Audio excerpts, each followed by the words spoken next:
Waduoki chien matene masira manotimore skul mantiere Nyeri kama pisas mago kwach kich chano dayo dhoji mathoth koting'o nyaka wuon skul mar Hillside e Ndarasha kod jotich mag skul no kaluwore gi masira mar mach mane olal kod ngima jopuonjre 17 kendo weyo mamoko 27 gi hinyruok. Nonro ma itimo kod obila mago kwach kich mowuok e log tich maduong' mar kwach kich mar yango gima ne dikel muoch mar mach makamano. Chris Owino miyo wale. En masira mar mach manyo muoch saa 5 otieno, mach mane oweyo kethruok maduong' koriwo tho mar jopuonjre 18.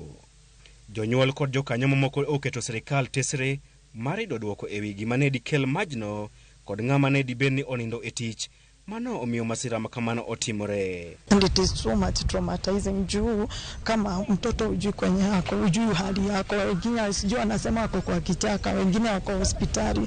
That is what is traumatizing us so much.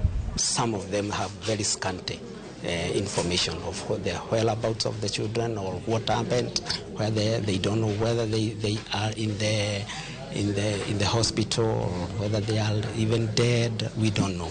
So we are just waiting. We are in this hall waiting for the government to tell us and to give us the information. Ongede kod sende mag chiemo mane owe oko en ranyisi makende jopuonjre ne temo ringo mar reso ngimagi e kinde mane mach omuoch e ute nino mag jopuonjre ma Hillside Ndarasha e kaunti ma Nyeri.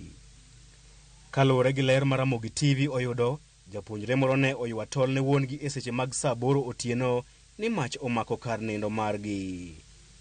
Ma en ranyisi ni majno ne ochakore chon, ataro kod weche mawachore ni mach makamano ne omuoch kar saa 5 otieno. Kaluwore ni kar nindo mar jopuonjrego oger kod bao, nitiere luoro ni jopuonjre mathoth otho e kar nindo makamano. Thuolo machuok bang' masira makamano, apisas mago okwach kich mowuok e log tich maduong' mar okwach kich e Bore, Nairobi ne ochopo kendo chako timo nonro margi. E bwo tend jalup ogaye mar okwach kich John Onyango, apisas go ogoyo tach e alwora mar skulno mar goyo kogno, od nindo mar jopuonjrego mane owang' otieno. Nonro margi geno yudo duoko margi mane dikel mach mane ong'ado ngima jopuonjre 18 kendo weyo mamoko 27 kod hinyruok. Nonro margi geno yudo duoko kapo ni masira makamano ne dikel kod ng'ikruok mar teko mar stima. Administration is working closely with the investigating teams and the other agencies, including the forensics agencies, the government chemists, and everybody else is here.